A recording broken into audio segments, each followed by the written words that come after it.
Totally 80s. So now I'm obsessed with time. Come on, tell me about the time. Had it all in my hand tonight. Had the time of my life. When the words all come down like the Let's try it opposite. I started and No, you say American Time. no, because that didn't work. Okay. Welcome to another episode of American Timelines. Timelines. I'm Amy, And I'm Joe. and we are going to talk to you today about what year? What? What year are we going to talk about? I don't know. This- You know. Why are you asking if you we know? are going to talk about 1981. This episode, we are going to cover the year 1981. 1981, I was... American Timelines is a podcast 9. about pop culture and murder. It's about the crazy things that have happened through the decades. We cover stupid pro wrestling things, crazy murders, and crazy things that happen, sometimes an alien abduction. And sometimes a surprise, because I told you I have a surprise for you. Oh, and sometimes anal beads. No, that's not my surprise. Let's go ahead and start in January 1st of 1981. What happened in January? Well, in January, this first item is I couldn't find. I looked everywhere and I couldn't find when in the year it happened. Yeah. But it happened in 1981. So I'll just start with this. A couple sued AC/DC, the band. Mm-hmm. Remember the band Yep. AC/DC? Yeah. In 1981. Do you remember the song "Dirty Deeds"? Yep. Dirty Deeds, Yeah. done dirt cheap. Yes. Dirty All right. Deeds, done All right. dirt cheap. That's Yes. a great song. But in 1981, a couple sued AC/DC Mm-hmm. for $250,000 because their telephone number is in the song "Dirty Deeds Done Dirt Ha. Cheap," resulting in hundreds of prank phone calls. The song's 36, 24, 36 digits Yeah. were followed by a "Hey," which to the clients sounded like an 8 Oh, my God. So they were all to calling. the couple who sued. Was it supposed to be a phone number that he's singing It about? was so 36, 24, 36. Oh, those That's are a woman's. measurements. But they say 36, 24, 36. Hey, so it sounds like 8. So 362 4368 is this couple's. I would never think number. to do that. Who are these people doing this? So anyone listening, call that number and harass the hell out of them. See if they'll sue us. Why would you hear those numbers and say, "Oh, I'm going to make it into a phone number and I'm going to call it"? Because people are fucking. Remember the left-handed Whopper? Yeah, that's people true. are idiots. All right. That reason alone is probably why. Because I always wondered when I was a kid. Anytime you see her phone number on TV, it's 555 is the area Right. code. Yeah. Because it's not real. They don't want it to be real because people will. Because Yeah. people will just hear a number on TV, then they'll just call it just to see People whose phone number are it so is. stupid. What do they say? What does that phone call go I like? know. Hello? Oh, is this ACDC? is this David Schwimmer from Friends? I heard the phone number on Friends. All right. Do you know your phone number was on Who's the Boss? It's just Tony weird. Danza said it. Like, what do they say? I know. What else happened? January 21st, 1981 was Ronald Reagan's inauguration. Oh, He became president. He beat Jimmy Carter. Jimmy Carter Yes. ran for re-election. That's and right. We briefly mentioned that in the last episode, but I cut it out because it was the only reason we mentioned Jimmy Carter was about the Chrysler bailout. Yeah. And we had so much material, I had to cut something, and it really was just kind of boring. Yeah. But there was a Chrysler bailout that we cut. But Ronald Reagan's inauguration was January 21st. And actually, the practice of presidents returning a salute from members from the military started with that inauguration. Oh, I didn't even know 1981 they did by that. Ronald Reagan. So, yeah, when the military when salute. the military salute, the president always salutes back. Oh, yeah, I You do. do know that. Yeah, I do know that. Because there was all that controversy Yes. that Obama didn't salute somebody back, and Oh. Fox News was like he's Yeah. Satan, and Okay, he doesn't yes, support yeah. the troops and all that. Every other president has done that. Not true. It didn't start till Reagan. So before that, So it doesn't even matter. before that, presidents didn't They didn't do do that back. Reagan started it. Oh, he just did it. He just did it on his At own. the like as a inauguration, whim he or did something. it, and yeah. He So probably didn't know where he was. yeah, I He think did have some Alzheimer's. He was probably Yeah. he probably was like, "Am I in the military now?" he probably thought he was in a movie. He was Yeah. filming a movie, Yeah. which Trump thinks is on a reality show. That's, so it perfect. does the same thing. January 25th, 1981. Super Bowl Oh God. 15. Okay. Cost of the Super Bowl ad 1981. Oh, what was it last time? I'm gonna say $280,000. Oh, you're so close. What was it? Oh my God, I've never been more impressed by your guessing skills. What was it? What is it? 275,000. Whoa, I'm within $5,000. You were within $5,000. That's pretty good. Yeah, if you were on Price is Right, they probably would have given it to you. They would have. They would have given me the car and the trip. And Bob Barker would have giving you cunnilingus. All right. Then we have to go there. Bob Barker. Gross. Price is wrong, bitch. Super Bowl 15 was an American football game between the American Football Conference champion, Oakland Raiders, the Oakland Raiders, and the NFC champion, the Philadelphia Eagles, to decide the National Football League champion of the 1980 season. Yes. The Raiders defeated the Eagles by the score of 27-10, and the Eagles were heavily favored, but the Raiders blew them out, kind of. Okay. And they became the first wild card playoff team to win a Super Bowl. Okay. Do you know what a wild card is? Yes. You do? Yes. How do you know what that is? Because I've heard you drone on and on about this football stuff for 20 years. Name 17 times I've mentioned. I could. Oh, please. I love you. The game was played at the Louisiana Superdome in New Orleans, Louisiana. Yes. You ever heard of New Orleans? You ever been there? I have. You haven't. I have not. So that Super Bowl was 5 days after the Iran hostage crisis ended. Yes. You remember the Iran hostage crisis? Yes. So the whole thing was Jimmy Carter spent the last, I don't know how many months or years of his presidency negotiating with Iran and have this hostage crisis. Yeah. And Iran made up their mind that they weren't going to release him until Jimmy Carter was out of office. Oh. So Reagan didn't do anything except be inaugurated. So they let then they let them all go. They let them all go because just to show that it was all Jimmy Carter's fault, kind of thing.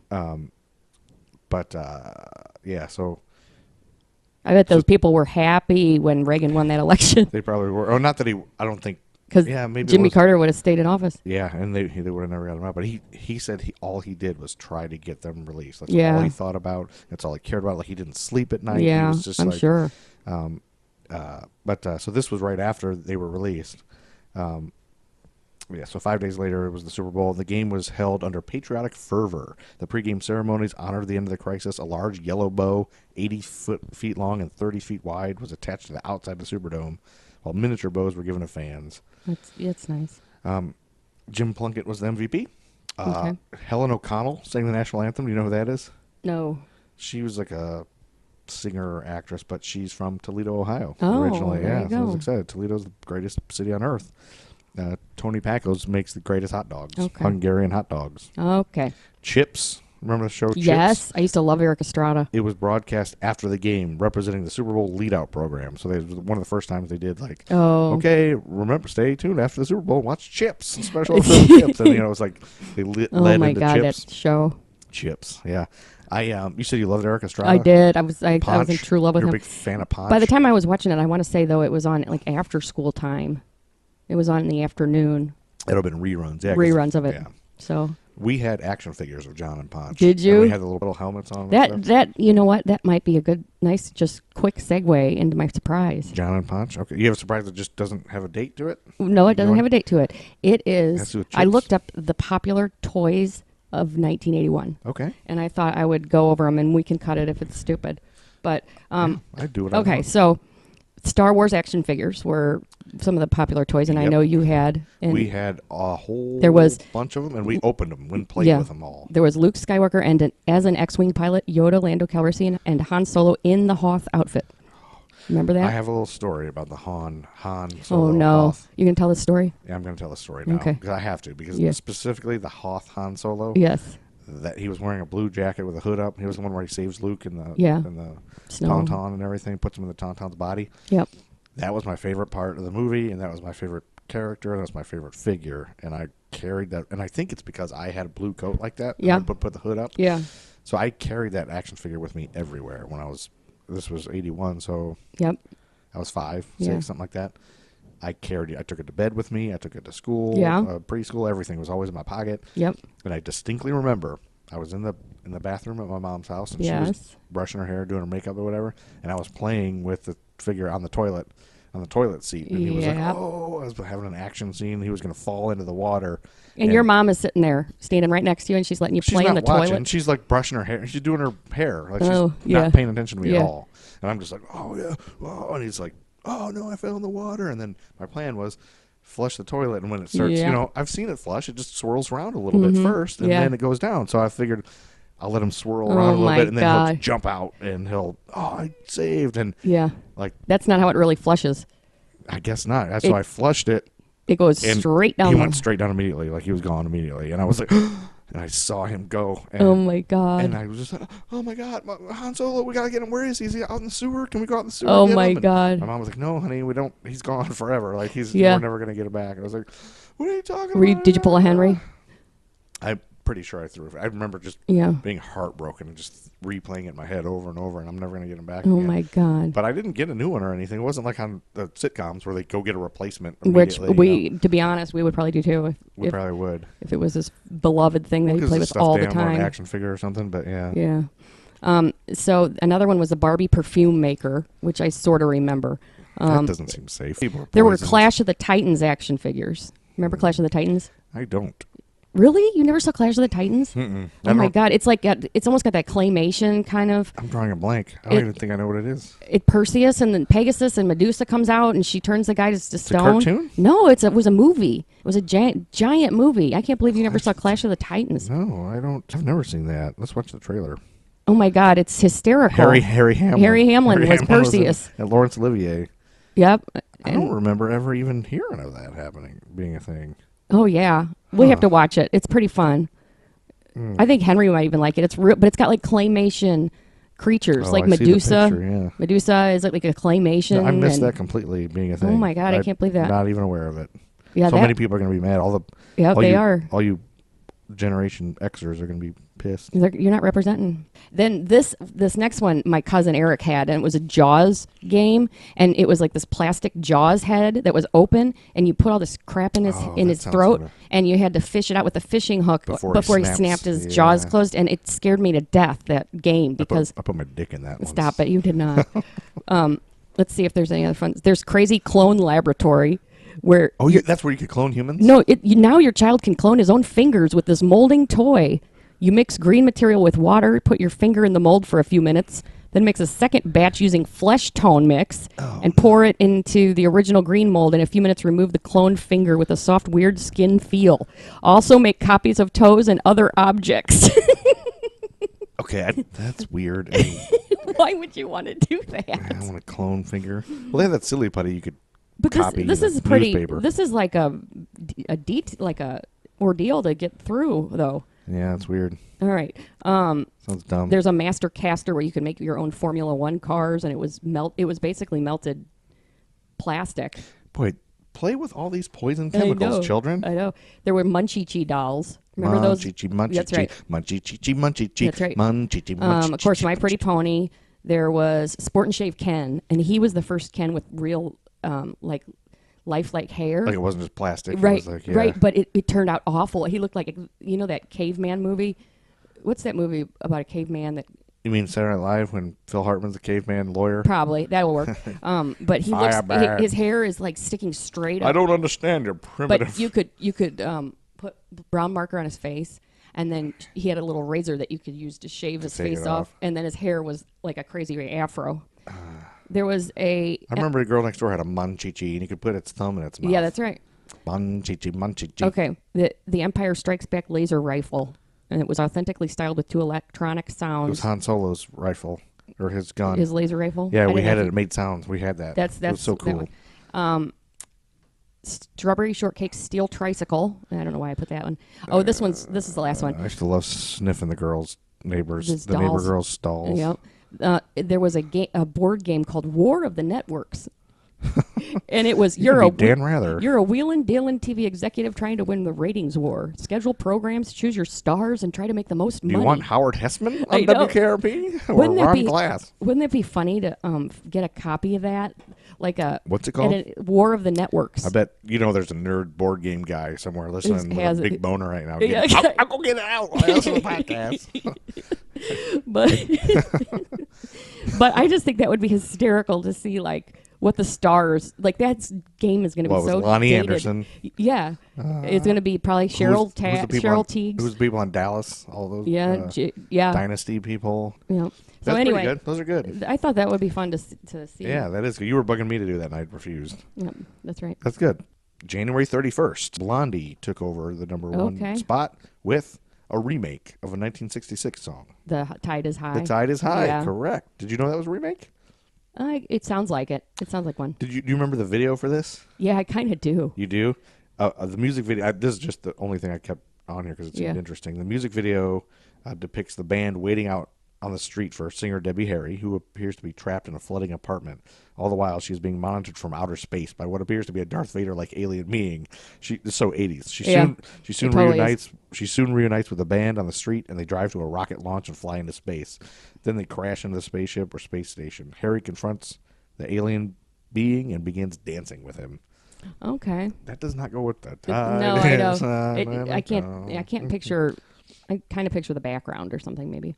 February 7th, Blondie gets overtaken by the number one song by Kool and the Gang, Celebration, even though it was from 1980, but it hit the number one in 1981.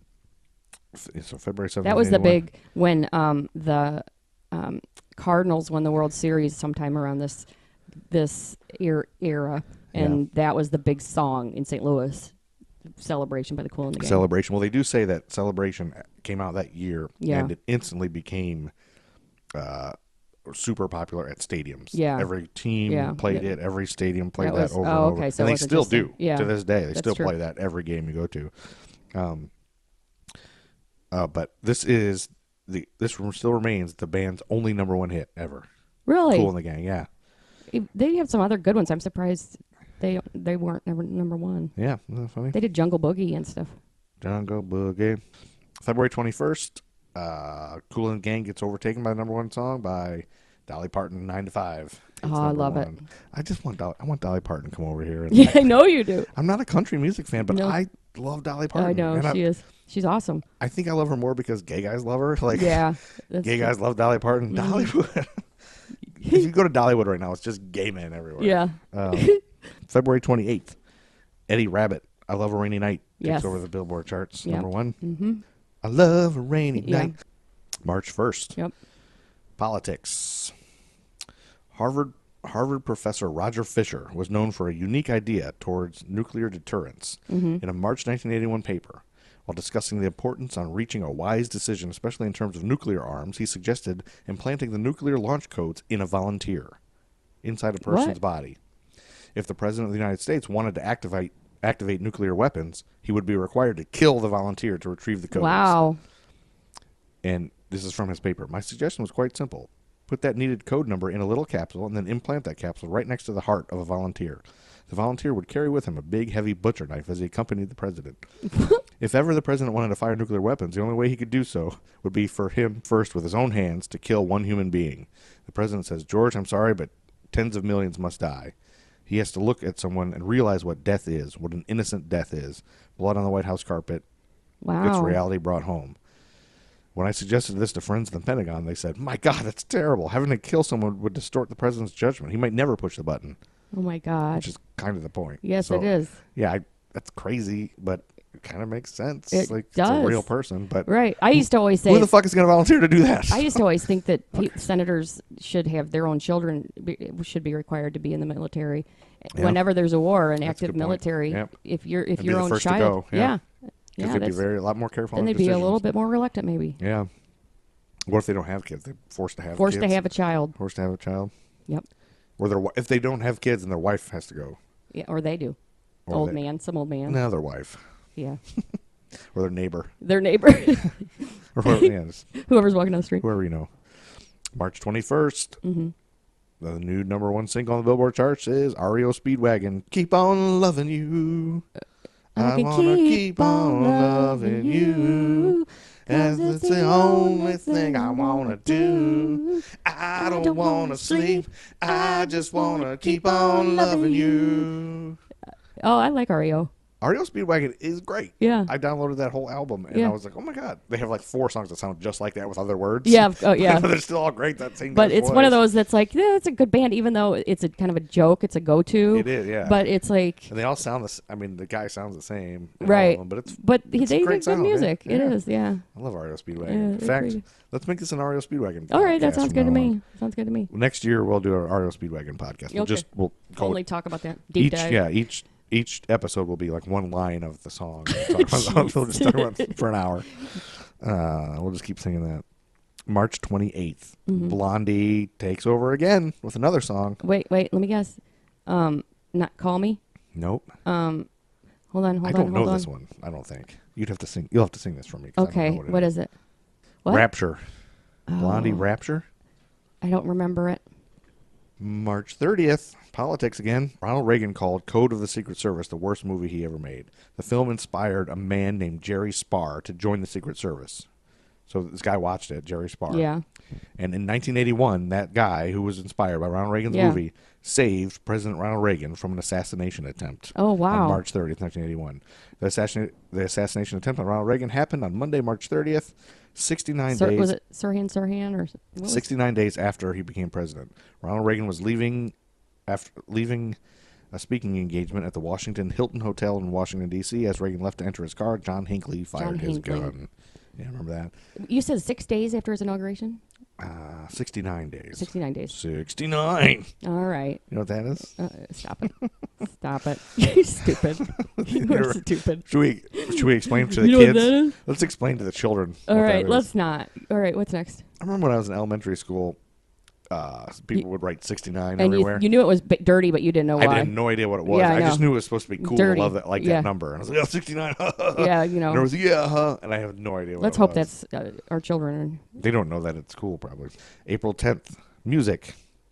The Brixton Riots. Have you heard of this? No. You know what the Brixton Riots were? Nope. The Brixton Riots is what the song Electric Avenue by Eddie Grant is based on. Okay. Is written about.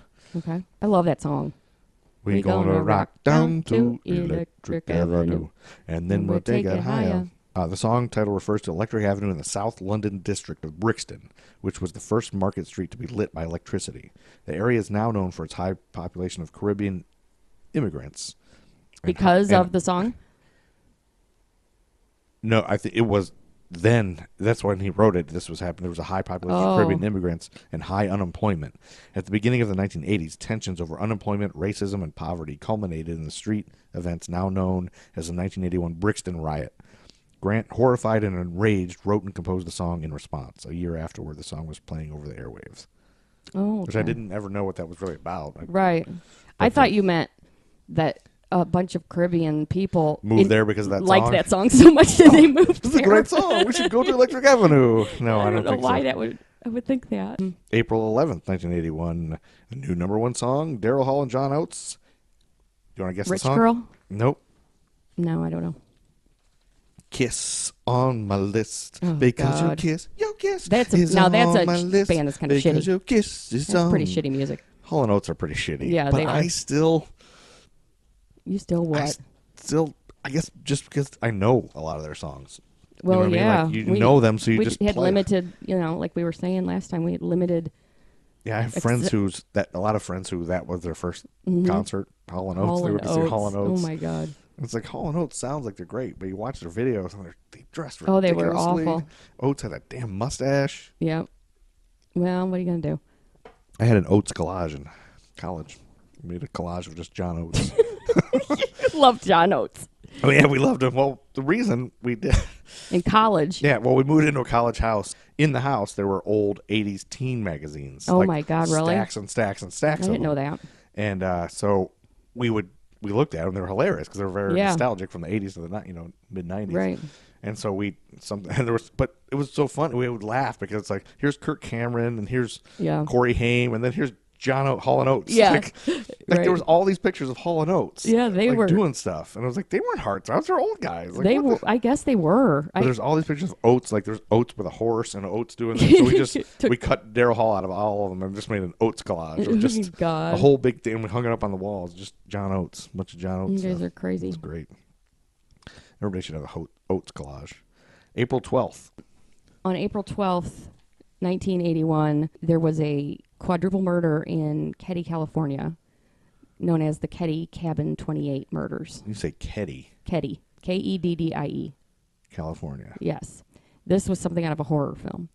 The same night that WKRP in Cincinnati was on, in that episode on CBS, a preacher with cleanup radio everywhere wants WKRP to stop playing specific songs due to the lyrics.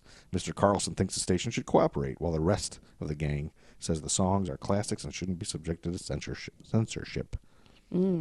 This was this woman, Sue Sharp, who was 36. So she was a mother of 5. She had left her husband and moved to this little tiny mountain town in northeast California. They used to be a resort town, but now it was kind of in disrepair. Northeast California? Mm-hmm, yeah. And so she had, her 5 kids were Johnny, Sheila, Tina, Rick, and Greg. And those are totally yes, 80s names. totally Say them again. 80s. Johnny, Sheila, Tina, Rick, and Greg. Totally 80s. Rick and Greg. Yeah, that's Rick right. and Greg. Before this night, Keddie was a pretty safe area. Okay. It was Before this night? Yeah, before this event. Okay. It was it seemed like a safe area. The night before, April 11th. Oh, the night before on April 11th, actress Valerie Bertinelli married rock musician Eddie Van Halen on April 11th, did she? 1981. Yeah. Sheila stayed the night next door. Oh, So Sheila's one of the daughters. Stay one of with the me. daughters. The third daughter. Second daughter. She's First daughter. She's older. She's the first She's daughter. an older one. She stayed the night next door with her girlfriend, who's Like girlfriend? no, Girlfriend? like her friend. Friend who's a girl. Yeah, And you know how old she is, Sheila, at the time? You think she's older, like high she's school? like 13 or 14 or Okay. something. And then her brother, one of her brothers, her 2 brothers or whatever, had friends to spend the night. So her younger brother had a friend.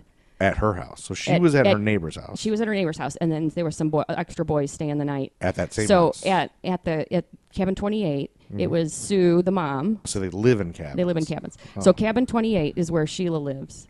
And so she's not there, but the mom is there, and her son Johnny and his friend Dana Wingate. And then in the back room are Rick and Greg and their friend Justin. All at their house. All at their Sheila's house. So Sheila's not sleeping but over she's somebody not else. there. Sheila's not there, but the rest of them are home, and then they have 2 extra friends there. So they have people staying over, but Sheila's at her neighbor's. Next door. Yes. Neighbor, okay. Yes. So Sheila goes A bunch home. of kids everywhere. Yeah. Sheila goes home the next morning. This is in April of 81. Yes. Okay, Sheila goes home And after the sleepover. she opens the door, and there's In the morning? and there's 3. She sees 3 bodies on the floor. So she goes back. She panics. Like Yeah, dead she bodies. goes. Like she knows they're she dead. knows they're dead bodies. Everybody's tied with electrical cord, and there's a bloody hammer, and there's a knife, and it's What? crazy. That is crazy. And so she goes back to the next door neighbors, and they call the police. And she doesn't know. She couldn't tell. She said, "I don't know where my mom is." She couldn't tell one of them was her mom. That's how badly they were. They were beaten, and like And it she was. didn't like yell and look for anybody else. But there's No, three she just- bodies, but there's like 7 or 8 people that are Right. supposed to be in the house. Right. The neighbors call the police, and the older son of the neighbors goes back over there, and he finds the 3 boys are in the back room, and they In are addition to the 3 in the living room. the 3 younger boys Yeah. are in the back room asleep. What? So yeah, They're alive. they're alive. So they open the window, and they get them to climb out the window because they don't want them to go through Yeah. and see this. So then Sheila's uncle shows up, and that's Sue's brother, the mom's brother. Okay. He went to the scene and ID'd Sue and Johnny's friend Dana. Now, wait, let me ask you this. Does it just show up? No, he shows up with the police. Shows up at the scene. The police coded the scene, and he's the one that So the goes police in. contacted him and everything. Was like, hey, Yeah. sister, no dead. Somebody contacted him, and so Okay. then he's the one that IDs who they are. Okay, who so they it were. doesn't show up conspicuously. Like, No, oh, no. what happened? No, the victims were stabbed and beaten with 2 separate hammers, and there's only 1 hammer left at the scene. What? How do they know it's 2 separate hammers? Just from Forensics, yeah. forensic evidence? Yes. 1981. So the house was also the front room of the house was also completely turned upside down. Oh. And so the police right away felt like they were dealing with more than one killer, like to control the scene with 2 grown boys and the mom. It would be really hard. And with the level of destruction, it would be really hard for one person to do that. Right. So then, Where's Ricky, where's Greg, the and dad? Sue had left the dad. He was abusive and stuff. Oh, she left him years And- before. Yeah, and moved to Keddie. So she was single. Yeah, she was a single mom. with all those A single kids. mom. 5 kids? Yeah. Rick. And Ricky, Greg, and Justin were the boys in the back, and they Justin was lived their through friend. the attack. They They slept through it they all. slept through it apparently. So Justin Children do is sleep the through friend. lots. Justin is the friend of the Yeah. that slept there, and he starts trying to tell police that Tina's missing. That's the younger girl. Finally, they listen to him, and they do an exhaustive search for Tina of all the roads. They call the FBI. They're trying to figure out who the target of this attack was Tina the target? Maybe the kidnappers came in to kidnap Tina, and things got crazy. One of the suspects they looked at was the ex-husband. Yeah, of course. I was thinking, where's that guy? That's what I'm thinking. He had sexually abused the daughters. And they did a background check on him. They surveilled him. Remember I said no more I know. pedophilia? They questioned him, but he has an alibi, and he was nowhere near Keddie at the time. Okay. So he was kind of out. Can they just... once they find out that he was doing that, can't they just kill him? Yeah, really. Cut his fucking balls off and his dick? They start to look at Make him Sue's eat it? life, and they eliminate her exes and her boyfriends and things, and there were rumors of her being in drugs and prostitution, but Sheila, the daughter that survived to this day, she was interviewed. She talks about it, and she denies that her mom was and there ever was into no that stuff? drugs found in the house or in her system. Even if she is... Yeah, I They know. think that just... Well, I guess Well, they're people trying to kill figure for out. dr- yeah. They're trying to figure out what's going on. What's the motivation? There was one suspect. Another suspect was Tina's teacher. He had a really weird obsession with Tina, and his name was Joe Lipsy. And he had her picture on his desk and in his house, which is kind of weird. Just one kid? Yeah. That's weird. He did it. But he was also at Fucking the Joe Keddie. Lipsy. He was seen at the Keddie bar the night of the killings. And he moved away and was later arrested for molesting a young girl. God, but fucking Joe Lipsy's a he dick. he had an alibi, I guess, so they eliminate him. The evidence also, the police think it suggests that the person involved knew the victims because there was no sign of forced entry, Right. and like maybe something. The other thing was that I mean, to Johnny. destroy that living room so badly. I know. Kill 3 people. And like there was. It also looked like they were throwing knives at the wall. Like there was knife How could the marks in the children wall. sleep through all that? Right, I know. Or did they do it sleepwalking? So they decided to talk to the boys. So both sleepwalking. both the Sharp boys say they're real littler. They're a lot littler. Both Sharp boys say they slept and heard nothing. And then Justin, the friend, he says he had a strange dream, and he says That in he was his killing dream. He says in his dream he saw the Love Boat. That he was on the Love Boat, which I guess is what they were watching before they went to bed. The love And, boat. he- Soon we'll be making another run. So- sorry, you have to sing that. No, I'm not doing it. So I'm not doing investigators decide to hypnotize Justin. that. Oh, because that's your next natural That's thing. and that's the 80s for it's you. the 80s. You just, I guess hypnotize Yeah, him. I think That's the next hypnotism. thing. I think that was a big thing in the 80s, probably probably much more was. than now. So he describes 2 men that stabbed Sue, Johnny, and Dana.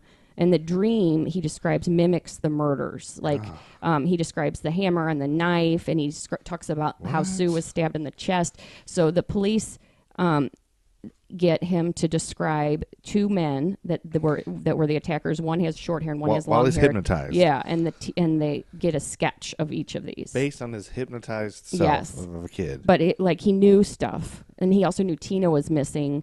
One of the sketches looks a lot like Marty Smart, who is Justin's stepdad. Oh, no. And they live in adjacent to Cabin 28. Martin Smart. Marty Smart. Marty Smart. Marty was a Vietnam vet who had PTSD, known to be violent and had an explosive temper, and he abused Justin and the mom.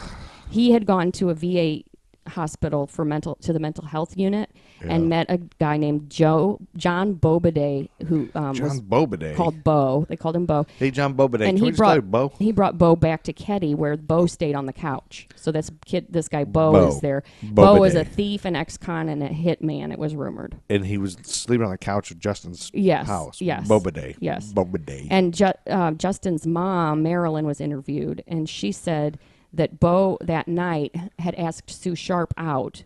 They were going to go up to the bar. Sue Sharp is the single mom. Yeah. Who was dead. And he Bobiday. I just like saying Bobiday. he asked her to go with them, and she said no. And that later at the bar, he said he felt like killing someone.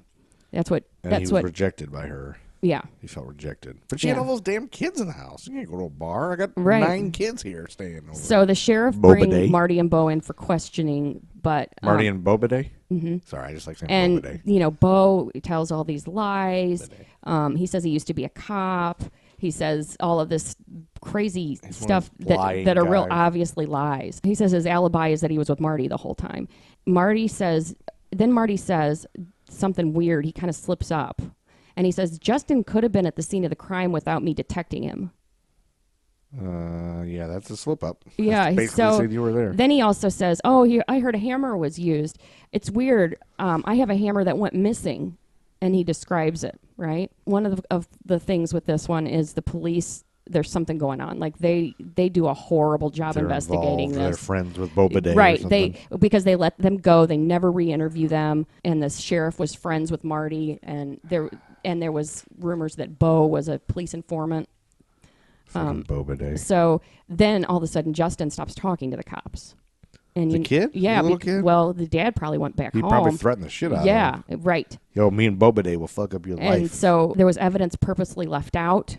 And then Bo and Marty move away, and police never search for the missing hammer. Let's move away. Yeah, they move away. To where? After they were questioned. So the case goes cold. Cold case file? Cold case file. Then it was 3 years to the day of the murder. There's a cranium that's found in the hills of Butte County. And Wait, a what? A cranium, a skull. A human cranium Yes. found where? In the hills of Butte County, which is like 50 miles out of California? Keddie. They thought it was ancient Indian burial, I guess, or something. I don't know. I guess you would. That's And what I would then go with. There's It's an this ancient Indian anonymous cranium. caller that calls the police and says it's Tina Sharp. So, Anonymous caller called the police. yep, and said that's Tina Sharp that That's they found. Tina Sharp's cranium. That's her body they found, because they found the rest of the body too. Oh, they did. But Yeah. then why did you say cranium? Because because I copied and pasted that part. This Kind is a of. very Listen, scientific. listen. Listen, So- people. This is why you need to support us on Patreon. That's Because right. we have to half-ass the research when we have full-time jobs. That's right. You know, Just pay us to do this only. Pay us to just do this. And it'd be a lot better quality. And it'll be better quality. We'll have more time to do research. We can quit our other jobs. That's right. And we can just lay around in our underpants and do Yes. research. So anyway, this anonymous Boba caller Day. calls and says that's Tina Sharp. I that think they the found. anonymous caller is definitely Boba Day. And the forensics confirm that it is Tina. So they did. They did They DNA. did- they did well, they that. didn't have DNA, but somehow they figured it out. Probably dental. Dental. They always do that That's dental what they did records. dental back in the 80s. But the remains were just bones, so they couldn't figure out. Well, because this was 84. so Right. it's- They yeah. couldn't figure out how she died. They couldn't figure out anything. The call to the police, that anonymous call, was recorded, but the tape was lost and it was not investigated. You know, Tape. just another thing that happened. Tape was lost. Yep. Cassette tape. So Bo dies in 1998, Oh, man, I was hoping to get in touch with Boba Day. and Marty dies in 2000. Oh, they're both dead. So 2010 rolls around. New sheriff in town. So There's a new Yep. girl in town. when the new sheriff comes, he Yeah. reopens the case. He says we need to look again at Wait, this. when you say new sheriff in town, did you know that when Dennis Green became the coach of the Minnesota Vikings, he was Mm-hmm. like, "There's a new sheriff in town," and he like fired a bunch of players. Okay. Anyway, the police reopen the case, and they find all this evidence that's very interesting. They find an interview with a therapist, Marty's therapist. Not the rapist. No, not the rapist. Marty's therapist, who says that Marty confessed to the murders when he was in therapy. What? They also find the tape of the anonymous caller. What? It's just sitting in a file It's in somewhere? way back in a box somewhere, yeah. And they send that to the FBI for analysis, and it's still right now being awaiting. Right now in 2018? Yep, 2018? You're Yep. still looking at this shit? yep. They're still waiting. Are all the kids, like, they're all grown up now? They're all, like, in their 50s? Yeah, they're older. They also find a letter postmarked 16 days after the killings from Marty to Marilyn. And it said in the letter, it said, quote, "I've bought your love with the lives of 4 people." What? So they took the Yeah. stamp off of the envelope, Yeah. and they sent that to The FBI. stamp for the licking. Yep, Yeah, they can do the think DNA. they got and Marty's the lick- DNA. What? And then in 2016, Yeah. a junk collector finds a hammer in the lake around Keddie. And it looks exactly like the one Marty described as lost. Oh, man. So they sent the hammer to the FBI for testing Wouldn't as well. any hammer look like the hammer? It looks like a hammer. I don't It's a- know. Maybe what- they what can are the get something descriptions? off of It's it. a hammer? Maybe if they can get blood. If they can get blood off of it, and No, if I'm they just can saying. get If he says, "Oh, that fingerprints- looks like the hammer they described," like, How do you describe a hammer? It's a hammer. Well, maybe it has a red handle or something. I don't A know. red-handled hammer. I don't know. Maybe that's what it is. I think you're onto something with a red-handed hammer, like the red Handle backpack. hammer. That is That's the story cool. of Cabin 28, So the Keddie murders. Wow. It might someday still be solved. And we're only in April, so we got the whole Yes, rest that's of the right. year of my bullshit to talk about. Okay. This is like the first episode where it's like the beginning is your stupid crap. Yeah, I know. Your murder shit, where people have to be grossed out and cry. Except those that love blood and murder. Right, there's they all those of have us that boners. have boners. Those people all have boners, and their boners There's are gonna those of be, us that have boners right now. yeah. And those people who have boners right now are going to get their boners ruined by a sports thing. April 18th. Yep, boners ruined. No, I really think this might be a sports thing that you think is Oh, kind of okay. cool. Maybe. All right.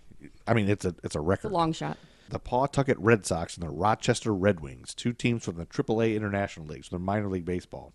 They played the longest game in professional baseball history. Really? It lasted 33 innings. Oh, kill me. Can you imagine? Like, you can't Oh, stand my 9 innings. God. 8 hours and 25 minutes of playing time. Oh, my Can you imagine God. 8 Give hours? up. Can somebody forfeit after a certain amount of time? 32 innings were played on April 18th and 19th, 1981, at McCoy Stadium Okay. in Pawtucket, Rhode Island. So they broke it up, at least. I was Well, thinking it would be one session. Those were the first, it was 2 days worth of Yeah. the first 32 innings. Oh, my God. Yeah, and the final 33rd inning was played a month later. A month later? 2 months later, June 20th. They 2 stopped. months They later? finally stopped the game Yeah. because it was like 4 a.m. Oh, my God. 4:00 a.m. So they and then they said we're just going to resume this later on, and so June 23rd they played the last inning. Oh. Pawtucket ended up winning the game 3-2. So this game holds the record. These are the records: most innings, 33 innings. Mm. Okay. Total time for one game, 8 hours and 25 minutes. Most Jeez. putouts by one team in one game, 99, which means you get somebody out. Most total putouts in one game, 195. Most at bats for one team in one game, 114. Pawtucket. Most total at bats in one game, 219. Now, I don't know. at-bats. All of this now, When you say at bat, it's a guy. Every time a guy's at bat, yeah. that's an at bat. I'm just saying that's getting boring. But think about a game where 219 people bat. Like, God, I would go up to die. bat. I would kill myself. I would light my eyes on fire. They kept going and going. So the game started like 7 o'clock at night. It was like Mm-hmm. a night game. So it went till 4 o'clock a.m. And there was like nobody left. Wade Boggs was part of the game. He was a Hall of Famer. So was Cal Ripken Jr., 2 Hall of Fame players. But Wade Boggs said at one point he got somebody out and he thought everybody was pissed. And everybody's like, oh, God damn, we got to stay Yeah, I here. know. There was like 13 people left at 4 o'clock in the morning. They said, okay, we got to stop. Yeah. There was only like a few people left in the stadium. All those people got they gave them like season tickets. Oh, like, yeah. for You would life or hope something, so. for staying there that long. There's a commissioner of the minor Mm-hmm. leagues that you have to get a hold of. The umpire didn't know he could call. He was allowed to just call the game. It's okay. Oh. It's been too late. It's been too many. Oh, God. He didn't. There's a part in the rule book that says after a certain amount of Yeah, time, it's after like midnight or something is the deadline Okay. or whatever. You're supposed to just stop. Yeah. He didn't know that. It was at. Oh, my that God. page was So they ripped went down till his 4 rule in the book. morning? Yeah, so he just kept going. Oh, my God. Mm-hmm. Finally, somebody called the commissioner at 4 o'clock in the morning and was like, "What's going on? We're still playing. What are you doing? Oh, No, yeah. stop playing immediately." Yeah, no kidding. And everybody's exhausted until the players are all tired and it's just was insane. ridiculous. Just a stupid thing that happened, all because some idiot didn't know. May 2nd, 1981, Mm-hmm. the Kentucky Derby winner. Pleasant Colony. Okay.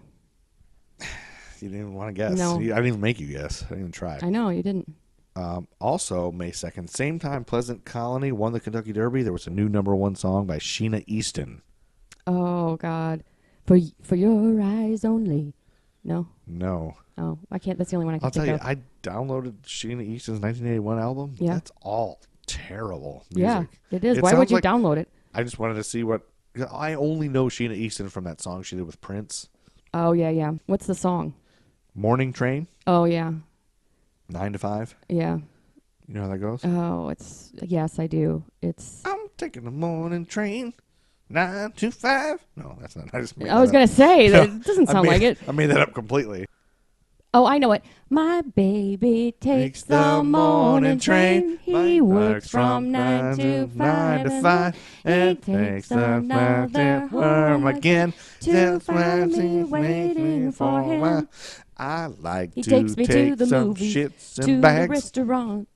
I Really? remember a lot of it now. He takes me to Red Lobster, and we just Okay. eat the bread and leave.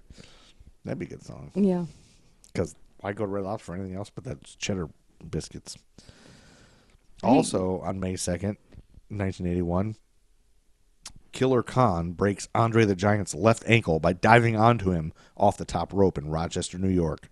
Whoa. It'd be hard to break Mr. Andre the Dubrow. Giant's Yeah, he's ankle. a big giant dude. He's Yeah. a big fat guy. Yeah. Do you know Andre the Giant?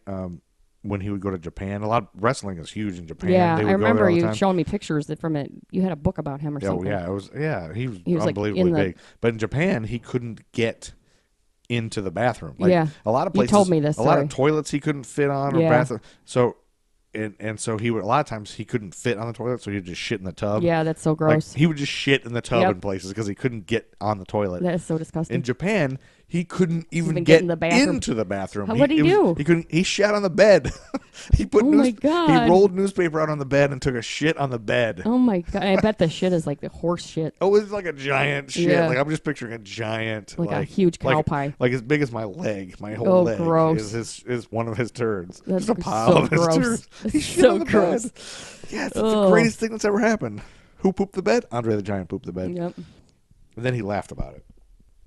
May 14th, the Celtics beat the Rockets 4-2 to win the NBA Finals. Okay. You don't care? Nope. May 16th, our new #1 song, Kim Carnes. Oh God, what did she say? Oh, did she? She's got Betty Davis eyes. You got Betty Davis. That's right. eyes. That's right. That's right. How else does that song go? Do you know any other Turn words? the music I on need you. Roll you I like you were please you. dice till you come out blue. She's got Betty Betty Davis eyes. I need you. Yeah, she'll cheese you. She'll tease you. Better just to please you. She'll eat cheeses with She's you. precocious. June 12th, Raiders of the Lost Ark came out. Yeah, that's a good one. Steven Spielberg and Melissa Matheson. Did you say Steven Spielberg? Steven Spielberg? Okay. I probably did. Yeah. Steven Spielberg and Melissa Matheson wrote a script during shooting breaks Mm-hmm. on Raiders of the Lost Ark together. Okay. Matheson was there to visit her husband, Harrison Ford, Oh. and Spielberg dictated to her a story idea he had. That script was eventually called E.T., the Oh, extraterrestrial. that's They good. wrote that on the set of Raiders of the Lost Ark. Jeez, That's kinda cool. workaholics. Yeah. Take a break. And Indiana Jones, Yeah. from that, he was originally called Indiana Smith. Oh, that's terrible. And his name was changed to Jones on the first day of production. Okay. Other actors That would have considered been. That doesn't even. Indiana Smith. that'd be so stupid. It would Indiana be. Smith and the Temple of Doom. That'd be so dumb. Yep. God, anybody named Smith No. is a piece of no, shit. No. Don't listen to our podcast. That's a lot of people. I know. I hate people named Smith and left-handed fucks. Actors. Joe Christian. I found out is left-handed, and he's a listener. He's a listener. Oh, he is. He's regular. Yeah, Hey, Joe Christian. So Joe Christian, you left-handed piece of shit. Stop listening. You're Yep, not welcome to that's right. listen because you're left. And he actually told me, you're gonna love this. He told me if you cut out the wrestling, it'll be the best podcast ever. Ha! Love it. Yep. Proven. You love Joe Christian, and he's a left-handed prick. He doesn't know how to. We figured out he can't fly kites. Jeez. How's he gonna fly a kite? He can't use towels. Because he's left-handed. Left-handed. Other actors considered for the role of Indiana Jones included Nick Nolte, Yep. Steve Martin, who chose to do Pennies from Heaven instead. Bill Murray, who I cannot picture Steve Martin as Indiana. is Indiana Jones. Not at all. He'd be running all I goofy. know, yeah. Bill Murray, who dropped out due to scheduling conflicts with Saturday Night Live. Chevy Chase. Oh, That it would've would have been been awful. terrible with Chevy Chase. Jack Nicholson, Tom Selleck. Oh, those would be awful. Harrison Ford was cast less than 3 weeks before principal photography began. Have you seen all the?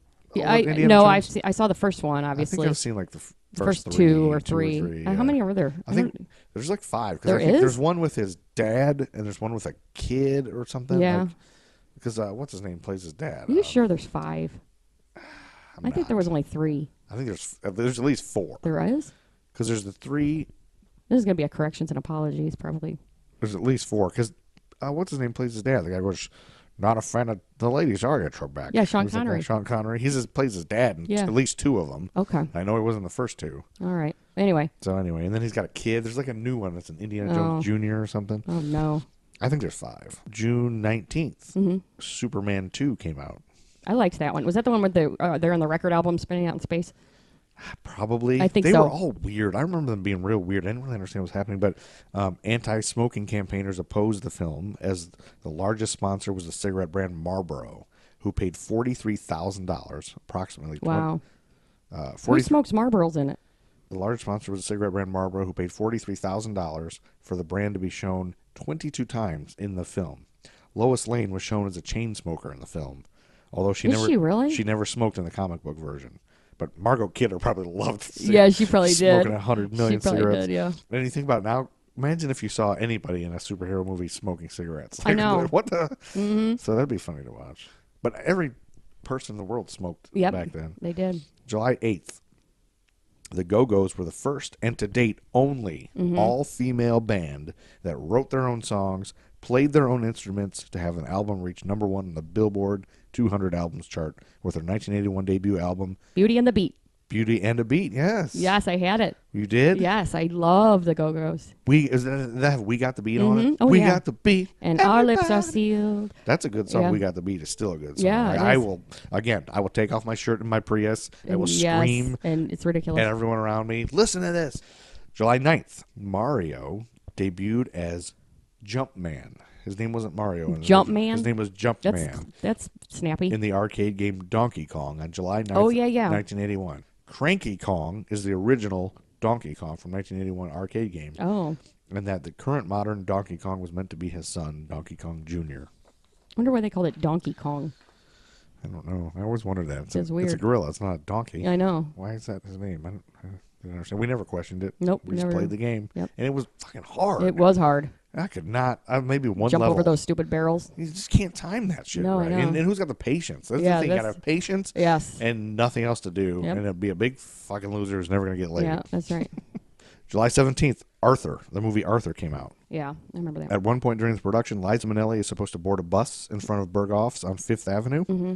When a real bus came along and she boarded it thinking it was, the fake the bus? movie bus. Oh, my God. Not until she was halfway down the block did she realize her blunder when she looked back and saw the whole crew cracking up. Oh, gosh. Isn't that funny? Yeah. July 25th, a new number 1 single, Yes. Air Supply. The One That You Love. No, I don't know. You know how that goes? The One That You Love. No. You know any Air Supply songs? Yes, I They're can't terrible. think. They are, and I can't think of the one. I do know an Air Supply song, but I can't think of it right now. I tried to listen to one and I turned it off immediately. That's right. The one that you love, asking for another chance. I know it now. This is the worst video I've ever seen in my life. I want Beavis and Butthead to watch that. That Yes. sucks. That sucks. That would be great. That was a terrible. Air Supply was awful. Yes. In fact, anyone who likes Air Supply, All right, now. stop listening to the podcast. No. You are no longer allowed. If No. you like, not only that, if you like Air Supply, if you Yeah. own any Air Supply songs, immediately. I bet Brendan Kane owns an Air Supply. Oh, I'm sure he does, and he probably listens to it daily. He probably does. And you know what, Brendan Kane? You're not welcome to listen to the podcast. Stop. Anybody who likes Air Supply, punch yourself in the balls Yeah. until you stop liking Air Supply. July 29th, the wedding of Charles, Prince of Wales, and Lady Diana Spencer Oh, yes. took place on Wednesday, the 29th of July, 1981. July 31st of 1981, during a television taping of AWA's All-Star Wrestling that would air in August, Hulk Hogan, who I told you last time was a bad guy. He started out as a bad guy. Yeah. And he had all that charisma, and I mentioned that the baby faces were just boring guys, but the bad guys had all the things. Hulk Hogan turned face. What's that mean? That means he turned to a good guy. He became a baby face. Oh, okay. He ran in to stop the villainous Crusher Blackwell from beating down Brad Rheingans. And by the end of 1981, he was easily the AWA's most popular wrestler and would begin challenging Nick Bockwinkel for the AWA World Heavyweight Championship. All right. August 1st. MTV began on August 1st, Really? 1981. Woo! The first video, Was it Video Killed the Radio Video Star? Kill the Radio Star by the Buggles. Yep. The second video. Oh, gosh. You know what that is? No, I only ever knew the first one. Yeah, and everybody always knows that one. But the second one was Pat Benetar's You Better Run. Okay. Yeah. So there you go. August 1st, 1981, we have a new number 1 song after MTV debuts. What is it? Rick Springfield. Jesse's Girl. Jesse was a friend. Jesse's Girl. Rick Springfield was taking a stained glass class along with his friend Gary and Gary's girlfriend. He initially wanted to use the actual name of the friend he was thinking about. I wish I had I Gary's wish I had Girl. Gary's girl, but Gary is such a stupid fucking name. Yes, it is. That anybody named Gary should Now, not wait be a listening to this minute. podcast. Just kidding. August 3rd. there was an air traffic controller strike, Okay. and Ronald Reagan fired 11,345 striking air traffic controllers. Whoa. August 15th, there's a new number one song, Diana Ross and Lionel Richie. My endless love. Yeah. September 12th, 1981, the Smurfs debuted, Oh, I used to love that and cartoon. they ran until 1989. Wow, that's a long run. And did you know that the Smurfs were actually based on a Belgian comic franchise No. centered on a fictional colony of small blue human-like creatures who live in mushroom-shaped houses in the forest in 1959? Oh, wow. Or I wonder if they look. 1958. I wonder if they look similar. The Smurfs were first created and introduced as a series of comic characters by Belgian comics artist Peyo, the pen name of Pierre Culliford, in 1958, where they were known as Les Schtroumpfs. Good. Les Schtroumpfs. That's SCHTROUMPFS. Wow. Les Schtroumpfs. And if you Google that, you see old-ass drawings of Smurfs. Do they look like it, though? Yeah, they look kind of like them. They but do? they're like, you can tell Yeah, it's they're old. old. They're Yeah, old looking. right. Yeah, so That's that blew cool. me away. I had Yeah. no idea the Smurfs were any older than the 80s. Yeah. And there's also other female ones than just Smurfette back then. I Oh, think. okay. Yep. So there you go. Because that was always weird. Yeah. Smurfette was the only girl in the entire village. Well, you remember when they created her? They made her out of like potions or something. Yeah. Like, they had to mix all the stuff to create a woman It's so for bizarre. them all to bang. Yeah, I know. Gross. Yeah. I mean, they didn't show her. No, I being know. banged. Not unless you go to the dark web. October 9th. Being the opening act for one of the biggest bands in the world can never be an easy gig, but Prince had a particularly rough encounter with Rolling Stones fans in October of Oh, 1981. really? Now, Prince was new on the scene at this time. Yes, he was. On a bill that also featured George Thorogood and the Jay Giles Band, as well Oh, as my God. the Stones as the headliners, Prince was not only the least recognizable artist on the stage of the LA Coliseum, he was the only black, funky, and ultra glamorous one. Yeah. When he appeared in a trench coat and black bikini briefs, Oh, my God. the intolerant crowd began hurling homophobic slurs and pelting him Aw. with food and bottles. Can you believe that? Yeah, I can't believe it. Back then, I mean, I can believe it, but at the Yeah. same time, it was Prince. yeah, he's like the greatest singer of Yeah. all time, pretty much. Like the greatest songwriter ever. Clearly forgetting that Mick Jagger himself was once known for androgynous antics. Distraught, Prince wanted to ditch the second opening date, but he was talked back into it. A replay of the night before ensued. Prince didn't let this public misunderstanding or any other slow him down in his quest Good for for pop him. domination. Yes. As he was quoted as saying in a 2006 Guardian article, "The only person who knows anything about music is me." Nice. Boom. Yep. Prince don't give a fuck. No, he doesn't. He don't give a fuck. October 17th, 1981. Christopher Cross, Arthur's Theme. Ugh. Oh, God. How awful. can you get from the moon in New York City? That's I Arthur's know Theme. it's crazy, but it's true. Oh, it's awful. That sucks. Yes, it is. October 23rd. Yeah. George Thorogood and the Delaware Destroyers went on their 50-50 tour, Okay. where they played in all 50 states in just 50 days. In Whoa. 1981. George That's a hard. beginning Work. October 23rd in Honolulu, Hawaii, they played 50 consecutive shows in all 50 U.S. Oh, my states, God. ending December 11th at Pasadena, California. That's awful. I would never want to do that. I saw George Thorogood You in did a with my concert dad. with your dad, That's and right. it was the loudest fucking concert Really? I've ever heard in my life. I found out later that they brought their own sound equipment, Oh. and it was an indoor show at a theater, Yeah, and they brought played it like a rock stadium. they brought stadium sound speakers. Oh my God. It was the loud. I couldn't. My brain hurt. It was so loud. Oh my We God. were in the back, but he fucking still rocked. Was my dad rocking? Yeah, I think he seemed to like it. I think he thought it was too loud too. Yeah. but Old George is old as Really? fuck, but And he he's still rocking it fucking out. rocks That's it out. hysterical. Makes all these kind of crazy, gross faces and stuff. Yeah. He was kind of out of it, but he was good. Yeah.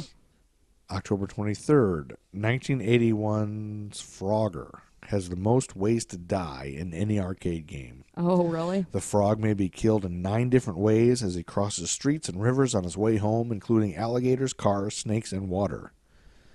I never played that. So a Frogger was great. Andy Really? was great at it. He loved it. And there was the song went dun, dun, dun, dun, dun, dun, dun, dun, dun, dun, dun, dun, dun. Dun, dun, dun, dun, dun, dun, dun, dun, dun, dun, dun, dun, dun. And I only say that because one time My childhood best friend, Steve Bishop, who now wears a kilt and is covered in tattoos and Yes. has a Prince Albert, Yeah. he one time, no joke, we're 3 witnesses to this, he farted that song. He farted the theme That's song. gross. Yeah. Yeah. He farted the Jeez. whole thing. October 28th, 1981, the Dodgers beat the Yankees 4-2 in a shortened strike season. Several players of the Dodgers recorded a cover version of the Queen's We Are the Champions.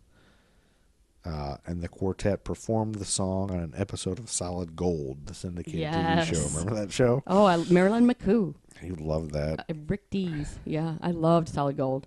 Katie and I would pretend to be Solid Gold dancers all the time. It's ridiculous. Those Solid Gold dancers. Yes. They were hot. They I were- will say they There were were hot. those leotards, those metallic leotards. You guys loved Olivia Newton-John and Solid Yes, Gold. oh, we did. We were all about it. You guys were white. Yes. November 7th, 1981. Daryl Hall and John Oates took over the number 1 chart with their hit single, their second hit single of the year, hitting number 1. Private Eyes, they're watching you. It's a stupid And song. every move. That was terrible too, but I still love it. I still listen to it in my car really loud. Oh, God. Teach the millennials a thing or two. November 21st, Olivia Newton-John's Let's Get Physical. Yes. Physical. I had that album. It hit number 1. Yeah, you talked at length about that album last Physical. time. No, I talked about Xanadu last time. This is Physical. It's a whole different album. Oh, it's a whole nother album? Yes.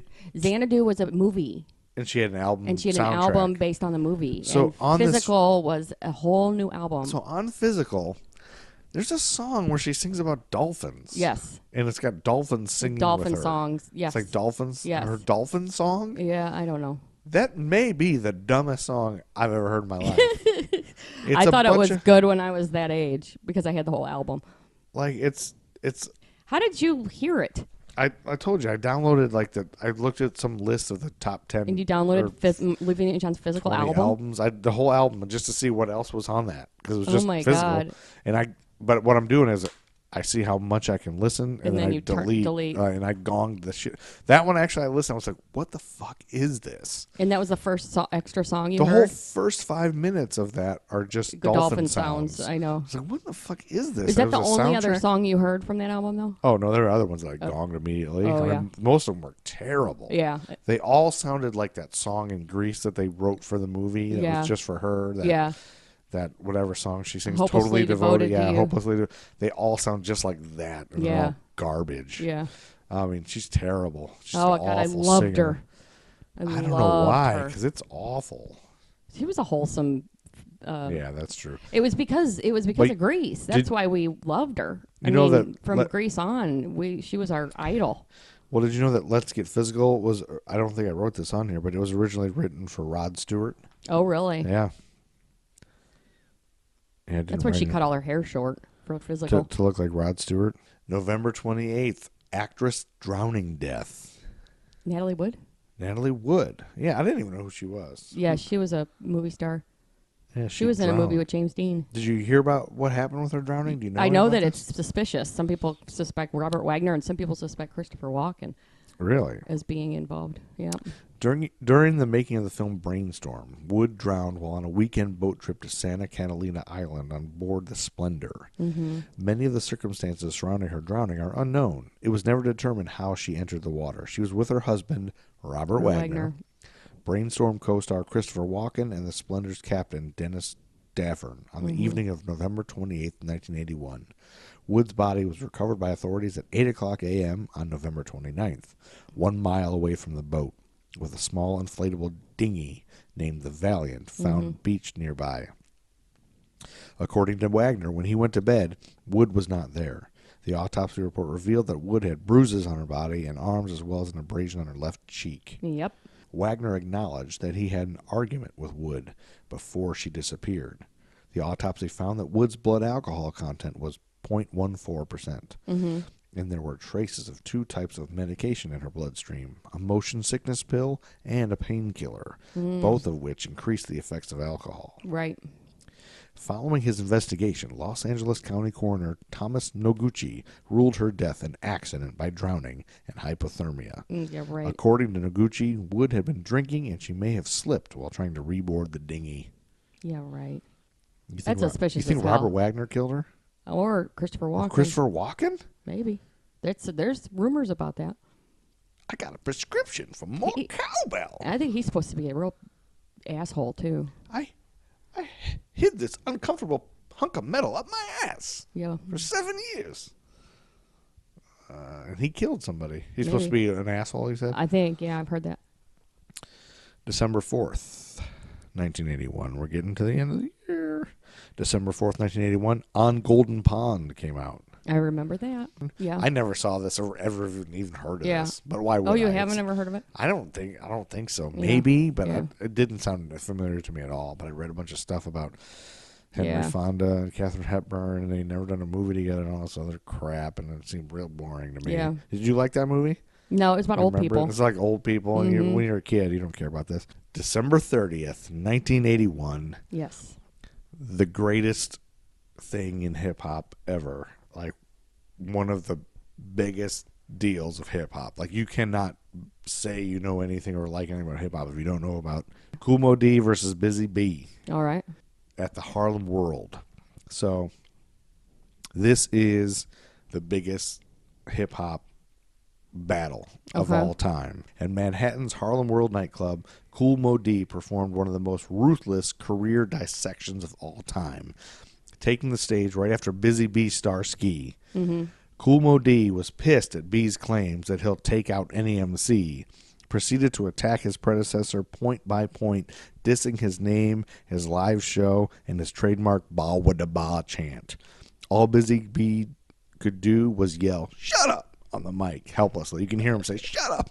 Because Busy Bee starts off like rocking the crowd. Yeah. And it's like getting everybody going. It's kind of like old, just like Sugar Hill Gang, Yeah. where it's just like, Yeah. there's just like fun party rap. Yeah. And then Kool Moe Dee just like takes it to a different direction, just like You can tears hear him that up. now? Yeah, it's on Oh, YouTube. It's yeah. everywhere. You can just look up Kool Moe Dee versus Busy Bee, and Kool Moe Dee just tears him up Does it? at the end. You can hear him yelling, "Shut up," which is cool.